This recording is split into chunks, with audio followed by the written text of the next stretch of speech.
LOL take two. LOL take two. LOL take two. Now listen. You know, I really didn't think much about turning 45. If anything, I viewed my mid-40s as a wake-up call, prime-time income-earning years, and most importantly, time to abandon that which basically wasn't fun. Time was a-wastin'. One thing happened to me in my 45th year, however, that caused ripples of discomfort and reflection that were not anticipated. I had to buy my first new car. When I was 16, my friend Tony and I snuck into the Forum 4 theaters to see our first R-rated movie, American Gigolo. It portrayed LA life as gorgeous clothes, gorgeous people, and then there was his car. The car, the black Mercedes 450 SL Richard Gere drove down the Malibu coast while Blondie's Call Me blared. That movie was life-changing for this kid from Des Moines, Iowa. And when I contemplated where my move would be after the University of Minnesota, I must admit American Gigolo partially affected my decision to move to LA. When I moved here at age 23, I drove the 1974 Plymouth Valiant I'd purchased in college. For company on my trip, I brought along my little brother, Tim, for the 3-day road trip that included using various voices on the CB radio to annoy the truckers and consuming many containers of Planters cheese balls and Bartles and James wine coolers. Of course, it turned out life in LA wasn't exactly American Gigolo. The $1,600 I had saved to get me started was gone in about a week, and this Iowa Gigolo had to start temping. Forget getting paid for sex. Thank God I could type. Shortly after turning 30, I decided that something had to be done about my receding hairline. Now, at that time, I was driving a slightly used Hyundai Excel I had purchased after winning $2,500 on the game show Win, Lose, or Draw. I had seen infomercials for a guy named Dr. Bosley who did hair transplants in Beverly Hills. I made my appointment, and when I met with him personally, I learned that he was from Nebraska, not too far away from where I had lived for a year. We even knew some of the same people. Unfortunately, my Midwest schmoozing did nothing to help my quote, as he informed me that the cost of restoring my hair to its previous grandeur was $24,000. I politely thanked him, went down to his parking garage, sat in my Hyundai, and cried. After all fluid was drained from my tear ducts, I picked myself up by the topsiders and decided right then and there I would start getting good haircuts, and not the $7 variety I was getting from the Armenian women at the local strip mall. I also decided that I wanted Richard Gere's car. Now, this was 20 years before Oprah and The Secret, but honest to God, I put it out there, and in about 2 months, a used 1976 Mercedes 450 SL convertible literally fell into my lap for $10,000. It was a gorgeous, buttery color, and my friend Sarah named it the Contessa. I was in my 30s, living in Hollywood, getting acting jobs, and driving the Contessa around. I really felt that I had made it. True, she got 10 miles to the gallon and had come with no air conditioning, but I didn't care.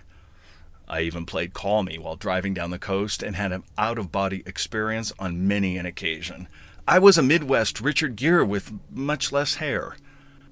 Finally, in my mid-40s, I had taken a job, and having to schlep over the Hollywood Hills daily was doing a number on the Contessa. She wasn't happy, and when I was told she needed $4,000 in repairs, neither was I. Now, having only owned 3 used cars in my entire life, I decided that at this point, what I needed was reliability, comfort, and joy. In other words, my first new car. I put the Contessa up for sale on eBay, and I found what I was looking for through Costco, a brand new Lexus sedan. I was pleasantly surprised by all the improvements in automobile transportation since the 1970s. Engines didn't sound like Mack trucks. Cars started without keys, and my all-time favorite thing of all, air conditioning that actually worked. The Lexus not only blew ice-cold AC, but even had air-conditioned seats, something I like to call dairy air. On hot days in LA, I set my Lexus thermostat to 68 degrees, the Arctic air blasts, and I am immediately taken back to Des Moines, specifically our family summer vacations that were taken in one of my father's brand new company cars he got each year as a traveling salesman.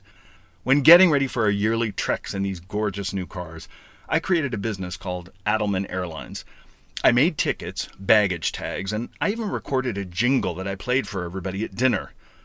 Adelman Airlines, when you're flying, leave your flying to Adelman Airlines.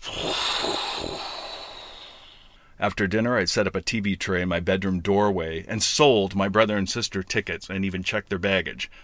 It didn't end there. After I made pre-flight announcements, complete with hand motions, as we were merging onto the I-35, I charged Tim and Robin for refreshments that I served them while in flight. Who knew I would be so ahead of my time?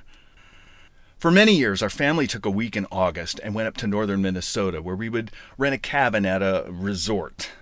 I use this term loosely, as it was a collection of what could best be described as vintage Boy Scout cabins around a lake, a communal swimming pool, and a lodge in which they had nightly activities like bingo and talent night. We thought it was great, and it was a fun vacation for Dad and the kids, but for Mom it was kind of more the same, cook and clean up after everybody, only without the comforts of home. My dad had an uncle named Newt, who had been in World War II and worked on the railroad for years. He sported a Buzz crew cut, smoked like a chimney, and lived in a trailer in Rapid City, South Dakota. My parents used to invite Uncle Newt to join us for these vacations at the lake. He got his own room, spent the week scaring the kids by taking his teeth out, spoiling us shamelessly, and having cocktails with my parents. He was the odd man out in his family, so he really appreciated the invite and the time with our family. On his night to cook, he'd get a bucket of Kentucky Fried Chicken, and he would go at a chicken leg with the ferocity of something on Animal Planet, but with the skill of a neurosurgeon.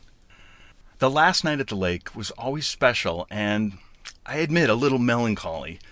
It meant the summer was winding down, the new school year was just around the corner, and after a fun-filled week, we'd be back to our dull, drab lives. One particular last night at the lake, Uncle Newt must have felt the same way as he stayed up all night in silence, smoking cigarettes and polishing off a large bottle of Calvert's whiskey. The next morning he was still at the table, and my mother was very upset as he was slurring his words and was in no position to drive back to Rapid City. I remember looking at him and, for some strange reason, understanding his sadness. As it turned out, that proved to be our last year at the lake before I was off to college and my folks got divorced. On some level, Uncle Newt must have known it was over, that it would never be like this again. It was time to move on, and it just wasn't easy for him. Back to me at age 45. The Contessa sold on eBay to some Germans and was going to be shipped back to the motherland. I really loved my new glamorous car, but it certainly had no Richard Gere associations like the Contessa. While filling out the transfer of ownership paperwork, the deeper implications of it all hit me. My 30s car was representative of just that, my 30s, and now I had to say goodbye. The morning the towing service pulled away with the Contessa on the flatbed, tears streamed down my cheeks. Bill turned to me and he said, "Oh, go sit in your brand new Lexus and cry." Adieu, Contessa. Saying goodbye and moving on isn't always easy. LOL take two. LOL take two. LOL take two.